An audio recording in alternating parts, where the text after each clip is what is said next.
اهلا بيكم في تاني مره من جبانه من تحت. مش كل قصة نجاح بتبدأ من القمة، في حكايات كتير ورا الكواليس محدش بيحكيها. احنا هنا جايبينها جايبينها من من تحت.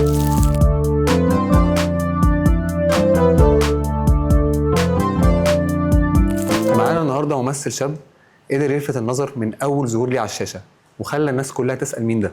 هنرجع معاه للبداية، هنشوف جابها من تحت ازاي لغاية لما وصل للشاشة. معانا النهارده الممثل الشاب استاذ ياسين مراد. ازيك يا ياسو؟ ازيك يا بلال؟ عامل ايه؟ الحمد لله كله حلو؟ زي الفل. ايه بقى؟ جبتها من إيه؟ تحت ازاي يا معلم؟ احكي لنا. يا جبتها من تحت ازاي؟ انا يعتبر بدأت حتة التمثيل دي من 3 سنين. اوكي. بدأتها من 3 سنين. قبل بقى ال3 سنين دول انا اشتغلت مثلا بتاع 5 شغلانات. اشتغلت ايه؟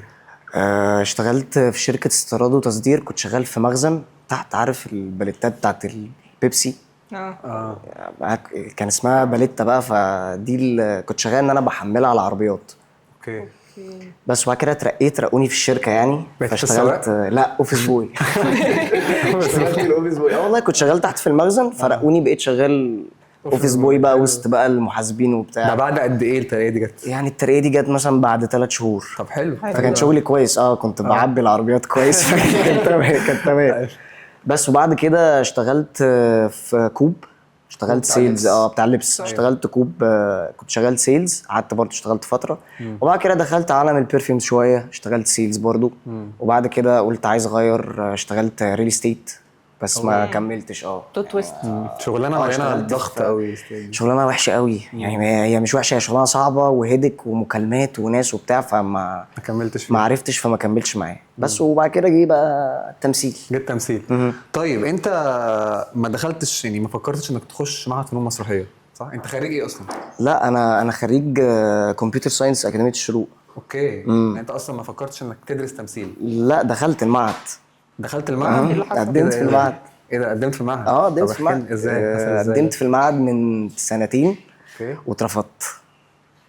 اه. للاسف في الاختبارات ما كنت، اول ما قلت يا تمثيل اصلا رحت المعهد وقدمت الورق، وكنت ساعتها في تانية جامعه، فكنت هسحب الورق من هنا وخلاص السنتين دول شكرا، واروح بقى اكمل في المعهد. بس اترفضت في الاختبارات، ما عدتش من اول اختبار. يا لهوي. بس فقلت اكمل بقى. خدتها ازاي بقى انك تبقى ممثل؟ خدتها ازاي؟ ان انا والله وانا كنت بلعب مع اصحابي. انا كنت بقعد العب، انا بحب اتفرج على افلام وكده، بس مش افلام قديمه قوي يعني، كنت الفينات. في الحاجات الجديده. فكنت قاعد بلعب مع اصحابي يعني، ودايما بحب العب لعبه الافلام دي، ودايما كنا بنشتري الالعاب بقى اللي هي عليها الافلام والمسلسلات والحاجات اللي زي كده. فانا الوحيد فيهم اللي كنت بشيل الدنيا، لو انا اللي بمثل وانا اللي بطلع وانا اللي بعمل، وهم دايما كانوا الحاجات اللي انا بعملها كانوا يعرفوها. اوكي. فجربت، وانا دايما كان عندي فضول من زمان، من وانا بتفرج الناس دي بتعمل ايه جوه التصوير ده، إزاي على بيمشي الشاشة. ازاي، أيوة. الحاجات دي بتمشي ازاي. فده ركب مع ده بقى. بس هو المجمل من الاول اصلا ان انا كنت حابب قوي الفريم اللي انا قاعد بتفرج عليه في التلفزيون ده، ايه الكواليس اللي بتحصل جوه، نفسي اعيشها. فعشان أنا كده كمان. حابب انت تكون جربت مع ده. الناس دي جوه الشاشه؟ كان نفسي احب انا اكون جوه مع الناس دي. طب انت اشتغلت مع محمود حميدة، الناس كلها بتقول ان هو مدرسة تمثيل، احكي لنا بقى كانت ايه التجربة؟ والله هو استاذ محمود حميدة يعني هو يعني مش عارف اقول ايه يعني، والله مش مفيش بيخوف اصلا اللوكيشن؟ كلام. بيخوف. انا اول مشهد صورته معاه كان مشهد التحقيق. كان مشهد التحقيق اللي في محكمة المسلسل. ده. كان مشهد التحقيق الاولاني. ايوه. كان اول يوم ليا تصوير في المسلسل اصلا. خبطت في اول يوم كده؟ اول يوم خبطت فيه، كان هو قاعد، فانا دخلت كده. فانا سامع صوته من بره، انا ما اعرفش ان ده استاذ محمود حميدة يعني. فدخلت بقى في الاوضه اللي ندخل نصور فيها، لقيت بقى استاذ محمود حميدة قاعد. فالمشهد حصل لخبطه كده في الحفظ وحاجات زي كده، فحفظت المشهد وانا واقف في الست. كنت واقف معاه؟ وانا لا، هو كان واقف بيظبطوا له الدنيا كده والمايك، وانا كنت واقف بحفظ. فدخلت بقى قدامه، بدات بقى ايه المشهد، يلا اكشن. انا نسيت كل الكلام. والله وقعدت اعيد مره واثنين وثلاثه لحد ما هو تقريبا هو باصص لي بصه كده، بعدين بقى هي اللي بصه جاي القاضي. ايوه هي بصه القاضي، بس انا خضيت. وعمال بقى ايه في المايك كده، اقول لهم انا اسف. حسيت ان هو خلاص في مره هيروح قرفان ويروح قايم يقول لي يلا يا جماعه مشوه من هنا وهاتوا لنا حد تاني. والله العظيم فكنت خايف جدا يعني، هو رعبني جدا اول يوم تصوير. طب هو كان يعني كممثل في اللوكيشن نصحك بحاجه؟ كان مثلا بيساعدك في مثلا بعد مثلا المشهد ما يخلص فيجي مثلا يقول لك طب ايه رايك تعملوا كذا، ايه رايك تعملوا يعني؟ كان انسباير منه كان ايه عامه؟ كان كده والله هو انا حظي الوحش ان انا ما كانش ليا معاه مشهد لوحدي في المسلسل. هو كان مشهد التحقيق ده المشهد الوحيد اللي كنا احنا الثلاثه واستاذ محمود حميده. بس النصيحه جت بعد المسلسل بقى، ان انا قابلته بعد المسلسل في زي عزومه كده كنا فيها عند عمر. أوكي. فهو كان موجود، فقعدنا بقى كلنا وكان حاجه ايه ده؟ يعني. عمل ايه؟ عايز اعرف كواليس اليوم ده جدا عامه. لا هو بره الشغل بقى استاذ محمود حميده يعني خطير طبعا. عنده ثقافات، عنده حاجات وعنده معلومات وعنده منظور للدنيا بشكل مختلف تماما غير اللي احنا بنفكر فيها خالص. لا بس خدنا منه بقى. هو اصلا الحته الرعب ان كنا بنتفرج على الحلقه ال 12 فهو كان قاعد بيتفرج معانا على الحلقه. فانت بقى قاعد مخضوض ان انت استاذ محمود حميده واقف بيتفرج عليك وهيديك الفيدباك في ساعتها. احنا كلنا قاعدين اصلا سيبنا المسلسل احنا مستنيين استاذ محمود حميده هيقول علينا ايه بعد الحلقه. وقعد بقى يقول كلام الواحد خلاص قرر ان هو يعمل بطوله بعد اللي هو قاله ده. انا خلاص طبعاً انا جاهز خلاص. ادخل بطوله بسبب الاستاذ محمود حميده. المدرسه لوحدها اصلا. طبعا انا اصلا قاعد ايدي بقى عماله تعمل كده وانا قاعد بتكلم معاه وهو قاعد بيكلمني وبيقول لي انت كنت كويس ومش عارف. هو لا مش اكسبيرينس كانت تحفه جدا. وانا ما كنتش مصدق اصلا ان انا من وانا عيل بتفرج على الافلام ان انا همثل قدام استاذ محمود حميده طبعا. وهقعد اصلا معاه قاعده بره الشغل وهيقول لي انت كنت كويس في ده ومش عارف ايه. ما كنتش متخيل ان دي ممكن تحصل بس حصلت. بس انت دورك فرصه اخيره كان يعني لا دور كبير. شديد. كان شديد قوي. كان رخم شويتين ثلاثه يعني. الناس كرهتك جامد فرصه اخيره. يعني مش عارف يعني هي دي حاجه حلوه وحاجه يعني وحشه. انت انا بص، مش انت كده عملت بس حلو. الدور انت حلو. كياسين عملت الدور حلو. بس بما انك انت كرهتني انا كرهتك طبعا. بس خلاص يبقى انا عملت الدور كويس. يلا، كرهتك كده. جدا يعني. وطالما برضه انت نفس الكلام بس خلاص. حسيت ان انا لا يعني انا عشان عارفك كمان فاهم عشان اه، احنا ممكن نكون صحاب بره. لا ما خلاص بقى ما بس ده فاهم، بس تمثيل انا يا فصلت معلم. بين ده وده. أيوه. ما قدرت قلت أيوه. لا يعني الموضوع كان بالنسبه لي لا هو كان مش ده خالص، دور عكسك رخم خالص. عكسك تماما. بس انا كنت حابه بصراحه، كنت حابب الدور. ما هو دايما الممثل يحب حابب يعمل الدور حاجات قوي. مختلفه عنه جدا. طيب اسمة العدل بقى يا معلم بقى. اسمة العدل بقى ده الظهور الاول بقى. اسمة سيزون العدل. طبعاً. حاجه تانية. اسمة العدل يا باشا كان ليك مشهد الحادثه اللي جه بعده مشهد موتك اللي انا بالمناسبه وانا بتفرج كنت بسح فيه. بسح عياط كتير يعني. ازاي بقى حصل ازاي بقى والتجربه وفكره انك تصور بنفسك مشهد الحادثه؟ هل كان في ستانت ولا انت اللي عملته ولا والناس كان واقعها ايه عليك واللوكيشن والمخرج؟ احكي لنا بقى كواليس المشهد ده. هو انت عايز مشهد ايه، الحادثه ولا المشهد بتاع خالد كمال والحادثه؟ يعني هو الاثنين كانوا ورا بعض. الاثنين كانوا ورا بعض. بص هو ده اتصور في يوم والمشهد الحادثه اتصور في يوم تاني. بس انا بالنسبه لي كان تجربه مخيفه جدا في ان انا اول دور ليا ومشهد زي ده. فالمشهد كان تقيل ورخم وكنت مذاكره قبليها بحبه طبعا. وكان الرعب بقى في ان انا قدام استاذ خالد كمال. طبعا مدرسه برضه استاذ خالد كمال ده بصراحه في التمثيل. كنت قاعد بمثل قدامه المشهد وانا بقى يعني انا خايف من المذاكره اللي انا مذاكرها تبوظ. انا خايف من ان انا اتلخبط. انا خايف. انا حاسس ان انا بقى كنت في اللوكيشن اليوم ده مضغوط. بس الكرو بقى كان مهون الدنيا شويه بصراحه. حتى استاذ احمد خالد اسمة العدل اشتغلت معاه يعني بصراحه اخدت منه خبره كبيره قوي. هو برضو جه وقعد واتكلم معايا وعادي ده مش ماستر سين وبتاع. وخلصت المشهد وجي مشهد الحادثه بقى كانوا جايبين ستانت بس الستانت مش شبهي يعني هو ما كانش شبهي. حاولنا نقربه شويه بقى وباروكه وبتاع والدنيا اتخبط مره واحده تقريبا ولا مرتين. وفي الكلوز بقى كان لازم انا اللي اتخبط. اوكي. فلقيت بقى استاذ احمد خالد جاي بيقول لي انت اللي هتتخبط. فوروني بقى الفيديو بتاع الخبطه مره واثنين وثلاثه. ومره بقى اتخبط راسي تخبط في الكبوت يتفعص يردوا الكبوت والله وهكذا بقى. انت راسك كويسه. انا راسي بتتكلم عادي كان انا بتكلم عادي. واليوم كان انا بقى مخضوض جدا في الخبطه ان انا هبقى مركز ان العربيه جايه تفرمل فانا هنط على العربيه. يعني الحاجات بتاع الاستاذ احمد السقا دي انا ما اعرفش اعملها يعني انا مش متعود عليه. طب عدته كم مره؟ لا قعدت فيه مثلا بتاع الخبطه قعدت مثلا فيها مثلا عدناها بتاع 6 مرات. 6 مرات بتقع 6 مرات دماغه بتتخبط. 6 مرات اقع اتخبط. بس الحمد لله ما كنتش بترمي على الارض يعني الرميه دي جت لوحدها. يعني اتخبط وقع. الرميه دي بقى خدنا شوط تاني من الخبطه والوقعه والرميه لوحدها. كنت ماسك كان مشهد كمادات يا ابني بعد كان مشهد الدنيا بقى كانت ساقعه، وكنت لابس التيشيرت والجاكيت ده وعمال اتخبط، والاسفلت بقى يعورني هنا ويعورني هنا، وانا مبسوط. طب وانت اهلك شافوا المشهد ده؟ طب وايه؟ كان ايه رد فعلك؟ والله وانا كل مره بقول نفس الجمله دي. انا ماما كلمتني في مره بعد فرصه اخيره، قالت لي يا ابني هو انت ما بتعملش حاجه عدله؟ انت يا تموت يا تتحبس، مفيش اي حاجه. بس هم لما اتفرجوا على المشهد ده كان أنا الحمد لله ما كنتش معاهم اليوم ده، كنت بصور في فرصه اخيره.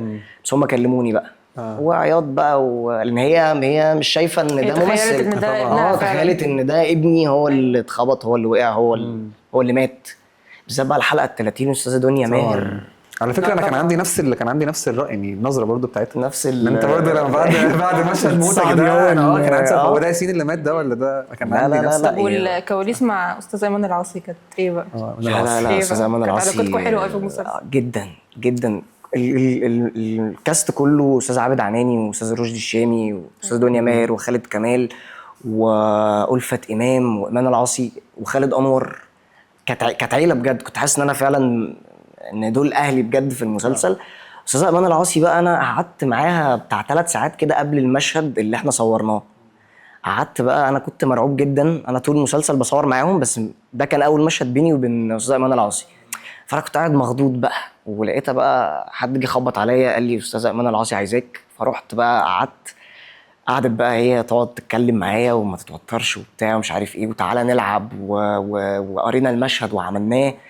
لا بصراحه هي استاذه ايمان يعني انا اتعلمت منها حاجات كتير قوي في الكواليس بتاعه المسلسل. فادتني في حياتي الشخصيه اصلا، بره بغض الشغل النظر عامة. بره الشغل عموما. بره الشغل ان انا قعدت معاها اتكلمنا كمان بره الشغل عن ازاي ابدا ونكمل ازاي، واللاين اللي انا ماشي فيه اكمل فيه ازاي. صح، مظبوط. بس هي كانت حد سبورتيف قوي معاك في جدا جدا لحد النهارده.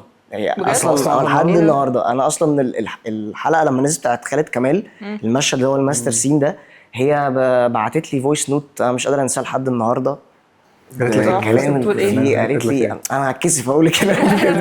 هي من كتر الكلام ان هو شاطر وبرافو عليك وانت بجد اثرت فينا قوي فكفايه ان انا بسمع الكلام ده من استاذه ايمان العاصي ان هي فبالنسبه لي كان حدث وانا مش مصدق بقى. وتحب تكرر التجربه معاها تاني؟ جدا جدا جدا جدا يعني اتمنى طبعا. يعني كلنا أتمنى. نتمنى طبعا يعني الحمد لله انا كان حظي حلو ان انا اسمة العدل كان الكاست مع استاذ امان العاصي واستاذ خالد كمال الناس هنا، وفرصه اخيره استاذ طارق لطفي طبعا واستاذ محمود حميده. استاذ طارق لطفي برضو كان مرعب قوي في المسلسل جدا. انا كنت مخضوض منه واحنا بنصور. يعني في مشهد المفروض بيهزقنا احنا الثلاثه، انا حاسس ان هو كان بيهزقنا بجد. انا مش مصدق خالص ان واخد الكلام على نفسيتي قوي بقى، اللي هو انا بتهزق قوي وانتوا مش انتوا واكلم اهاليكوا وبتاع. لكن هو بره بقى الشغل خالص حاجة بره تانية. الكاميرا طيب وجميل قوي جميل قوي.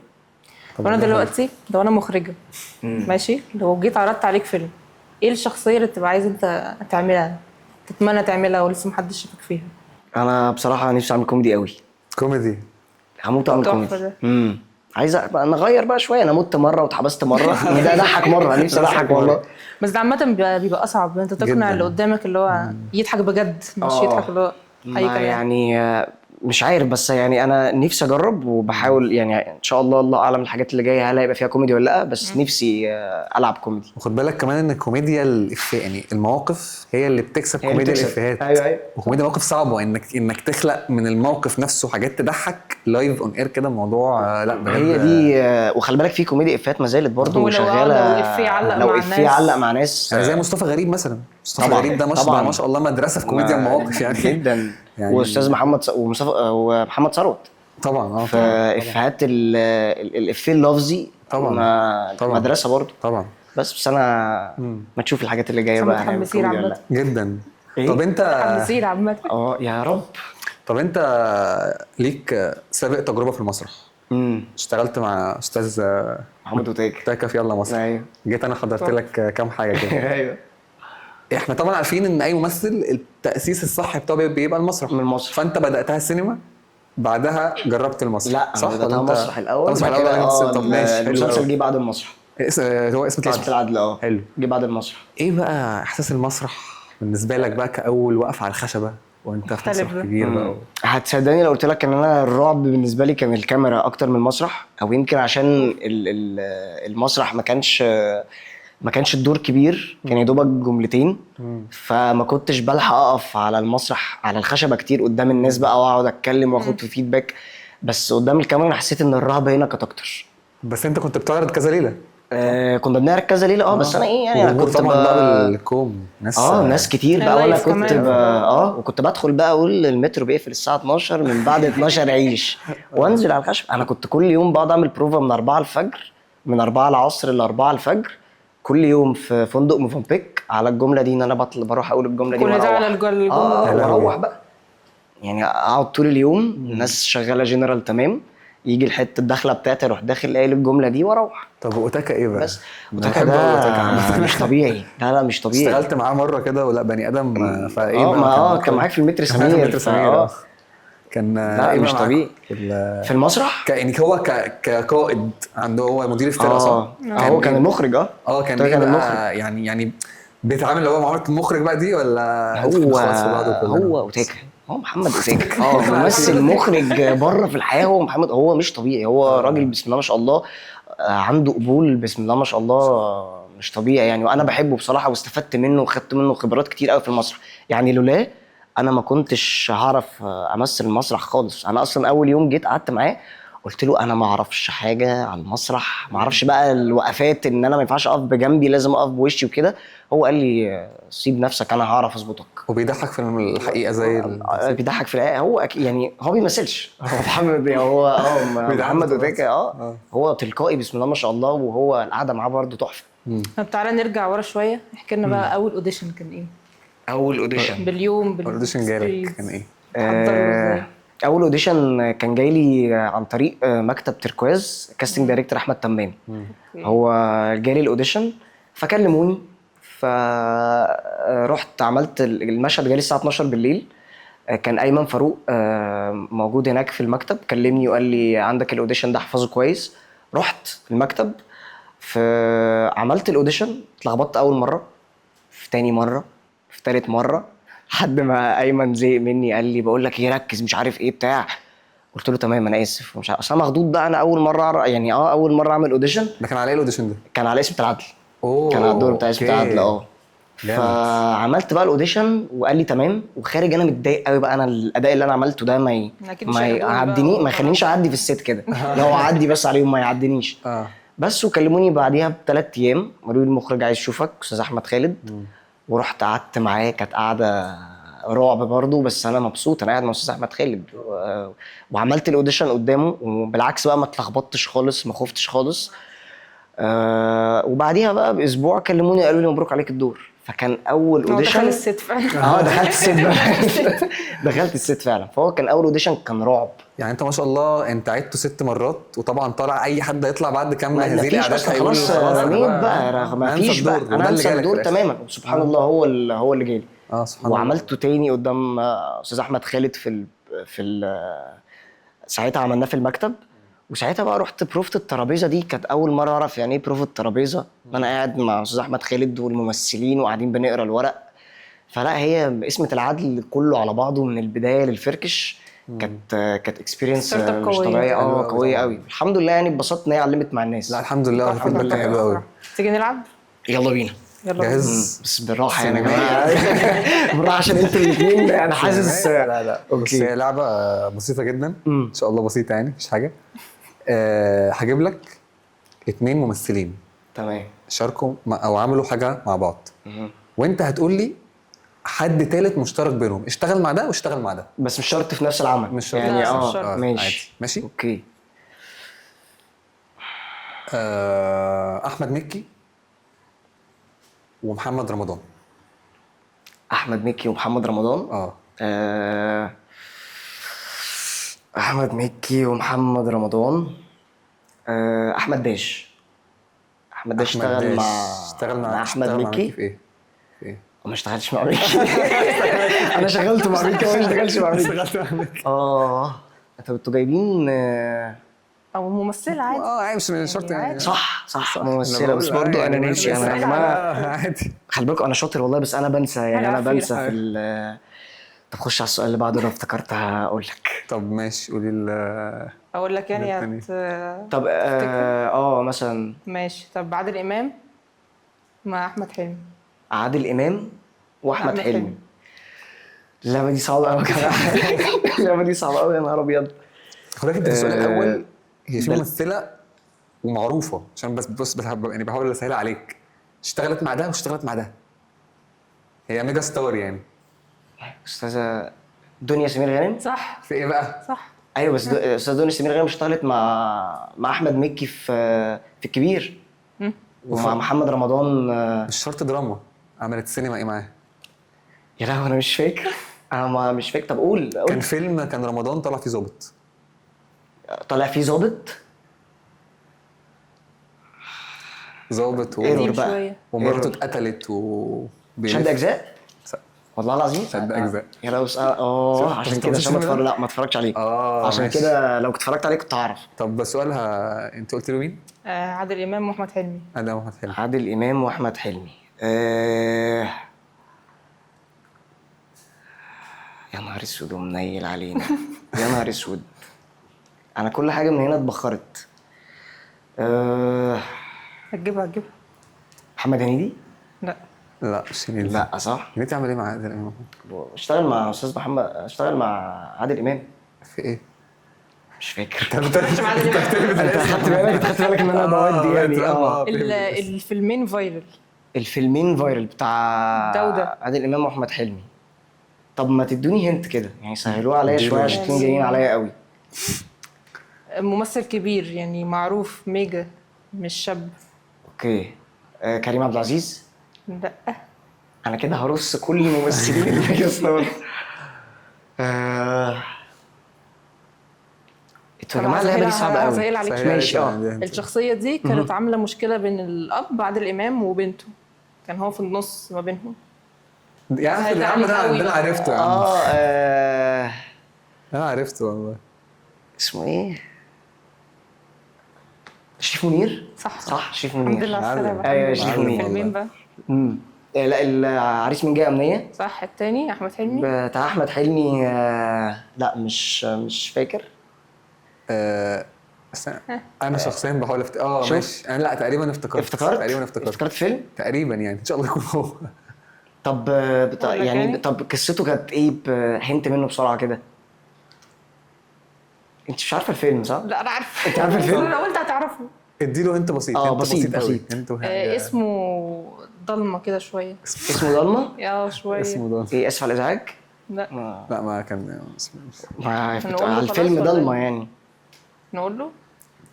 سهلوه عليا يا جماعه، في ايه انتوا؟ طب المخرج بتاع الفيلم كان مين؟ لا مش فاكرة اسمه حاليا. يعني طب انا ماشي. هجيب طب قولي له هو من كام حرف الاسم الفيلم ده؟ كلمتين. نمثلهم لك طيب يعني. صعب ما تمثلوا يعني نلعب. كلمتين واول كلمه 3 حروف. انا عرفته. مش ده اللي كان فيه الاغنيه بتاعت يا عم يا عم؟ ايوه في اغنيه ايه بقى؟ تاليف تامر حبيبي يا عم. ايوه اغنيه ايه؟ ما الاغنيه على اسم الفيلم بتغنيها صح؟ هنقول له صعب عليا خلاص. كان كوكتيل ممثلين كده كتير قوي. سهر الليالي. ايوه الحمد لله على السلامة. ايوه الحمد لله على السلامة. ايوه ايوه. انت ايه؟ ما الذاكره السينمائيه مش لا انا وانا قاعد بره هنا هتلاقيني فاكر وهتلاقيني مجمع معاك. اول ما تدخل ما اعرفش ايه اللي حصل. طب انت في حاجات جديده جايه في الطريق ولا؟ والله لسه يعني. ان شاء الله عامل كذا اوديشن بس لسه يعني نشوف ان شاء الله ربنا يكرم يعني. متحمسين عامه. انت جدا والله. وبسطت معاك قوي النهارده. انا اتبسطت جدا معاك يعني. كانت حلقه لذيذه وطلع جايبها من تحت فعلا. انا جايبها من تحت. شفت بقى جايبها من تحت ازاي؟ جايبها من تحت فعلا. وكده ان شاء الله كده تجينا تاني وانت بقى ان شاء الله عامل كلنا مكسرين الدنيا من فيلم كلنا. انا مستني. انا خلاص مستني واتمنى يبقى كوميدي. ماشي. شكرا يا ياسين جدا على الحلقه. وكده احنا الحلقه خلصت مع ممثل الشاب ياسين مراد. نشوفكم في الحلقه اللي بعدها.